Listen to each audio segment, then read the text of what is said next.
السلام علیکم ورحمۃ اللہ وبرکاتہ۔ Welcome to learning Quran. Learning Quran میں خوش آمدید۔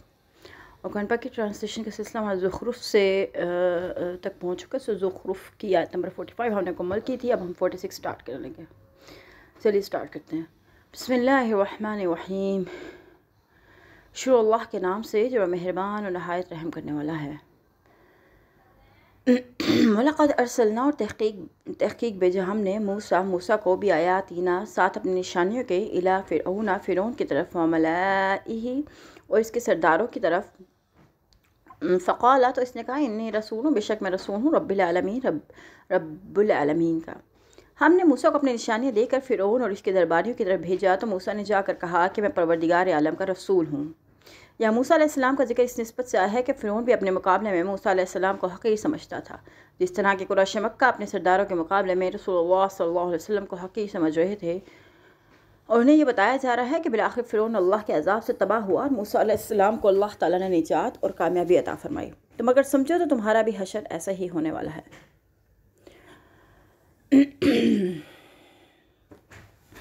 فلما، پھر جب جاءہم لائے ان کے پاس بھی آیاتنا، ہماری آیات، اذا ہم، تب وہ منہا، ان پر سے، یضحکون، ہنستے تھے۔ پھر جب موسیٰ نے ہماری نشانیاں ان کے سامنے پیش کی تو وہ اس کی ہنسی اڑانے لگے۔ یعنی سیدنا موسیٰ علیہ السلام کی لاٹھی کے سانپ بن جانے کو اور ید بیضا کو اللہ کی طرف سے عطا کردہ نشانیاں سمجھنے کے بجائے اسے جادو کے کرشمے قرار دینے اور باتیں بنانے لگے اور ہنسی مذاق اڑانے لگے۔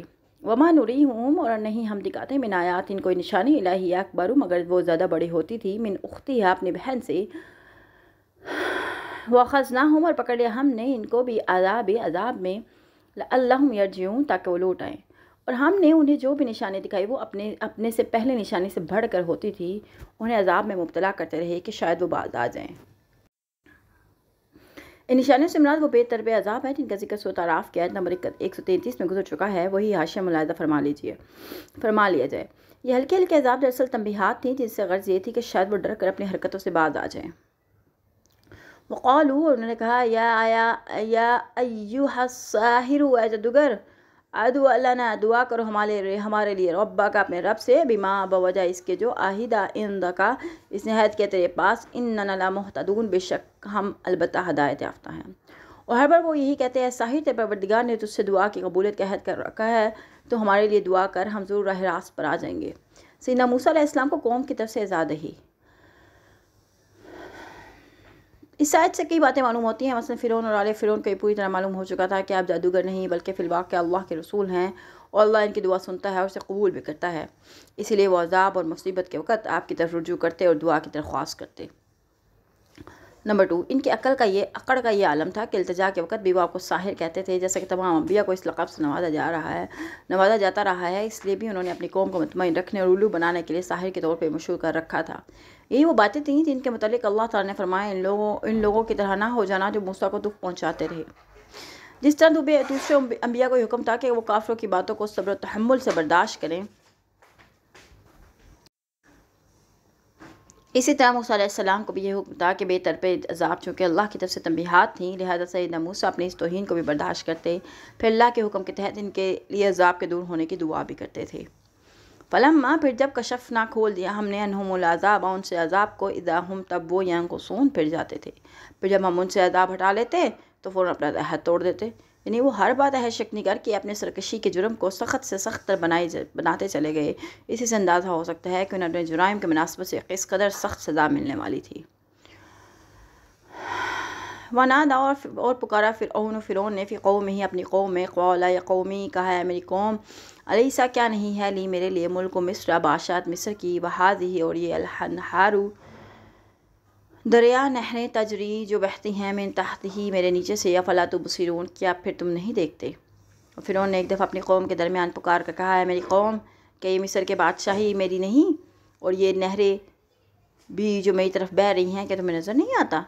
یہاں اپنی قوم سے مراد یہ بھی ہو سکتا ہے کہ اس نے اپنے درباریوں سے پکار کے یہ باتیں کی ہوں، اور یہ بھی ہو سکتا ہے کہ اس نے اپنی ان باتوں کا اتنا پرزور پروپیگنڈا کیا ہو کہ اس کی قوم کے ہر فرد کے کانوں تک فرعون کی آواز پہنچ گئی ہو۔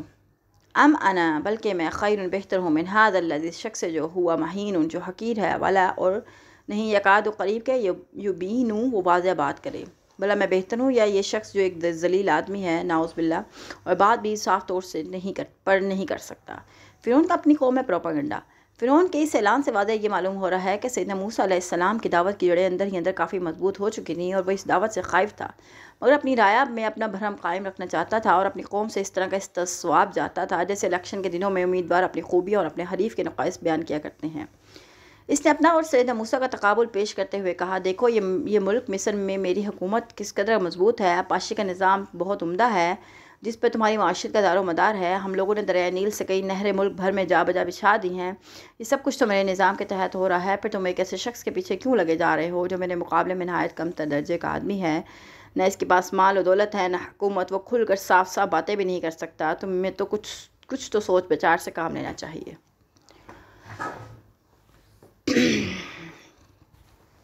فلولا تو کیوں نہیں القی اتارے گئے علیہ اس پر اسورۃ کنگن من ذہب سونے کے، او جاء یا آئے معہ اس کے ساتھ الملائکہ تو فرشتے مقترنین ساتھ رہنے والے۔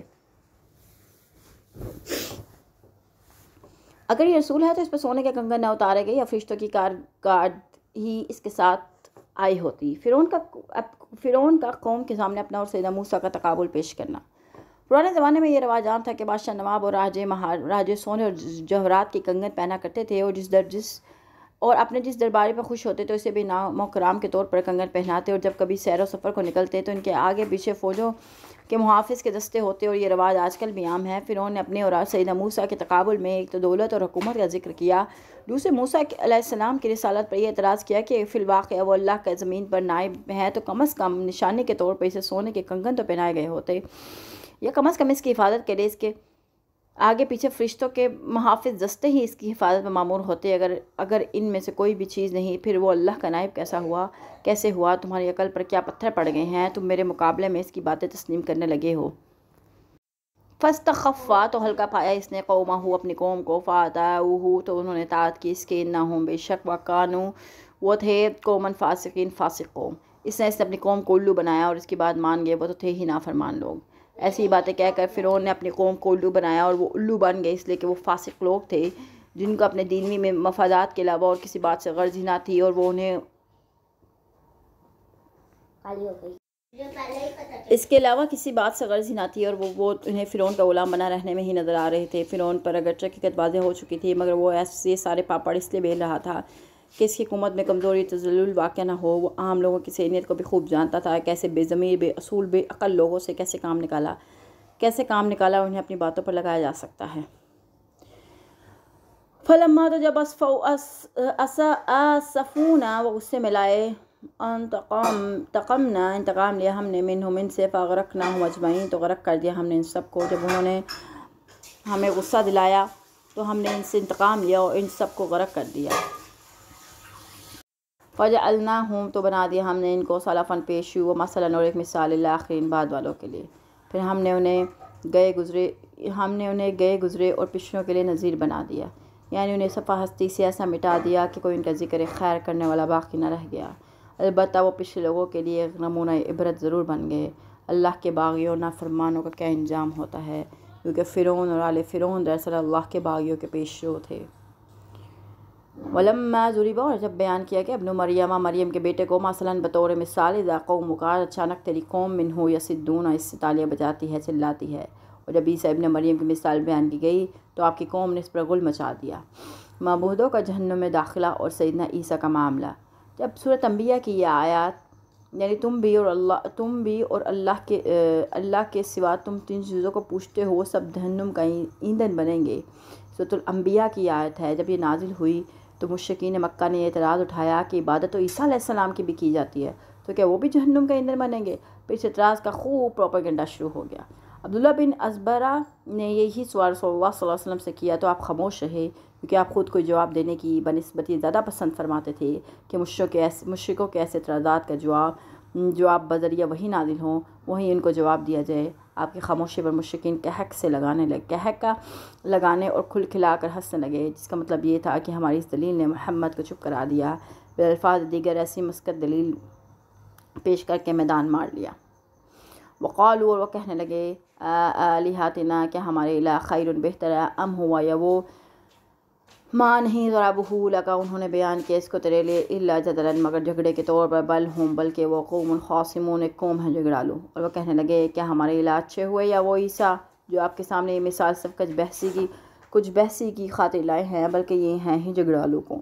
مشرکین مکہ نے کل یہ مچایا تھا کہ اللہ کے سوا سارے ہی معبود جہنم کا ایندھن بنیں گے، تو سیدنا عیسیٰ علیہ السلام ہمارے معبودوں سے اچھے کیسے ہوئے اور ہمارے معبود ان سے کم تر کیسے ہوئے، پھر تو ہم اپنے ہی معبودوں کو اچھا کہیں گے۔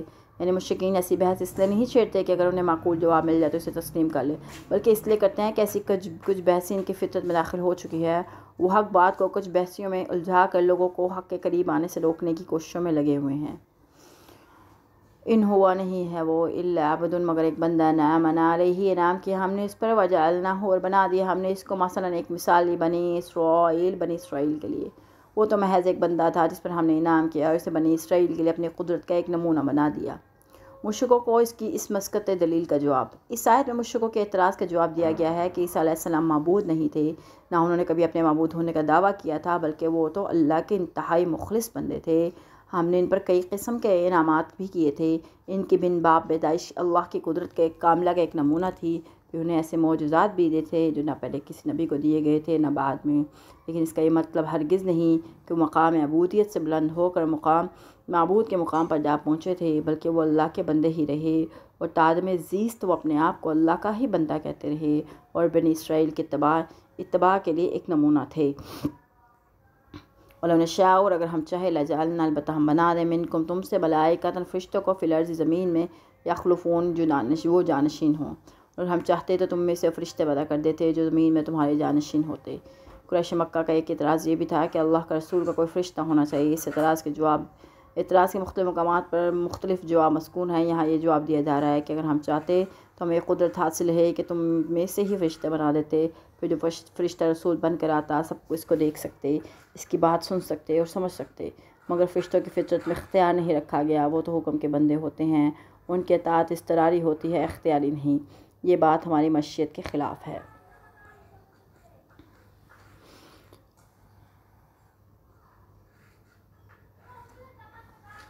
آیت نمبر 6 ہم نے مکمل کر لیا، یہاں پہ انشاءاللہ نیکسٹ ویڈیو میں ملاقات کرتے ہیں۔ ٹل دین ٹیک کیئر، اللہ حافظ۔